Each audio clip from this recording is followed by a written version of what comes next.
Bonjour, je m'appelle Agathe, j'ai 22 ans. Je m'appelle Violette, j'ai 23 ans. Je m'appelle Alexandra Tartas, j'ai 22 ans. Salut, je m'appelle Anna, moi j'ai 27 ans.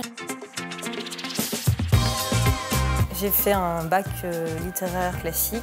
Après, j'ai fait une formation en histoire de l'art à la fac. J'ai fait un bac STD2A à Marseille, donc c'est un bac sciences et technologies du design. J'étais 2 ans à mon compte en tant que tapissière à Marseille, tapissière de quartier. J'ai commencé ici à la Bonne Graine à 17 ans après un bac art appliqué. Après ça, j'ai fait une licence d'histoire de l'art. Ça ne me convenait pas, c'était trop théorique. J'avais vraiment besoin de quelque chose de plus pratique et plus manuel. Donc j'ai commencé par un CAP ébéniste. À la suite de ça, j'ai rencontré quelqu'un qui m'a fait découvrir le métier de tapissier. J'ai juste trouvé ça magnifique et j'ai adoré. Et je me suis dit pourquoi pas compléter ma formation. J'étais encore jeune et j'avais l'âge. Et j'ai cherché une formation plus professionnelle. Du coup, j'ai trouvé la tapisserie un peu par hasard. Et puis j'ai essayé, en fait ça me plaît, donc j'ai fait un CAP. Et je suis partie en BP pour compléter ma formation. J'ai voulu poursuivre encore parce que j'ai toujours l'âge et je voulais en profiter tant que je pouvais. Et je suis encore ici pour mon BP. Et encore avant ça, j'ai préparé 2 CAP, un CAP en tapisserie en siège, puis un CAP tapisserie en décor, à Marseille toujours. On m'avait déjà parlé du métier de tapissier et donc du coup je me suis réorientée vers ça et c'est comme ça que j'ai trouvé la bonne graine. Du coup, le BP, c'est le niveau au-dessus du CAP. Ça nous permet, avec les cours de gestion, de pouvoir être entrepreneur plus tard. Et aussi au niveau du siège, on va aller dans un milieu qui est du coup, plus contemporain. Et ça va aussi nous permettre de pouvoir travailler avec des décos et des architectes pour amener à bien un chantier. Le BP permet également d'avoir différentes techniques en supplément, comme avoir la technique du capiton, la technique de la tenture murale, où on va avoir plusieurs cours théoriques en l'occurrence. Au niveau de l'alternance, c'est 2 semaines, 2 semaines. On attend un niveau supérieur de nous, forcément, puisqu'on est un niveau au-dessus.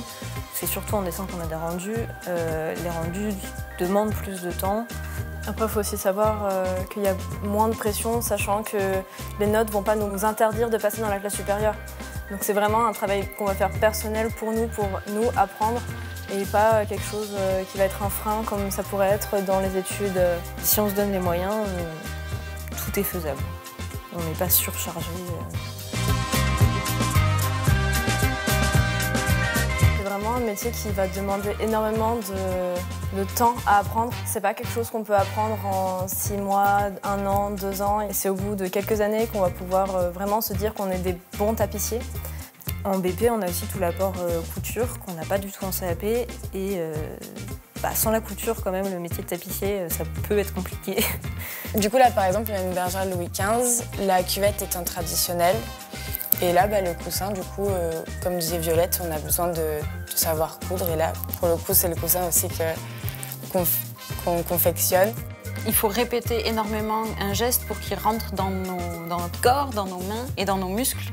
Et après, on effectue les gestes sans réfléchir. Le CAP nous apprend plus à être salariés, contrairement au BP qui va plus nous apprendre à être des chefs d'entreprise. Et même si on ne veut pas être chef d'entreprise, on peut quand même se former sur d'autres techniques et d'autres choses qui va nous permettre d'avoir un CV un peu plus important à présenter à des entreprises. Ce qui est toujours bon à prendre. Et ce temps-là, ça nous permet vraiment de se construire sur des bases plus solides.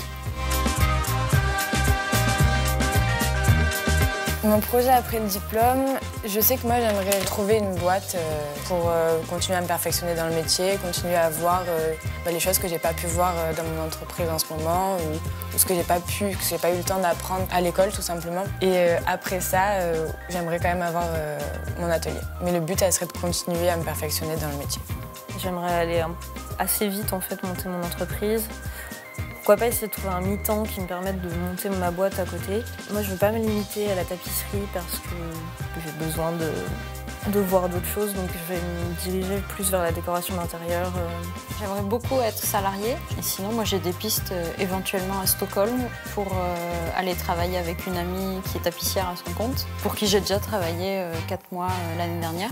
Et elle a énormément de travail, puisque là-bas, la tapisserie, c'est une évidence de la décoration du quotidien.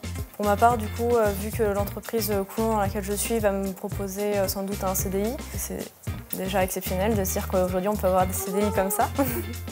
Donc effectivement, je vais accepter l'offre pour en tout cas quelques années, de se dire que voilà, on va être dans une bonne entreprise qui veuille bien nous accepter, qui veuille bien nous former, qui savent que du coup je sors juste de l'école, qui vont quand même continuer à me former même après l'apprentissage.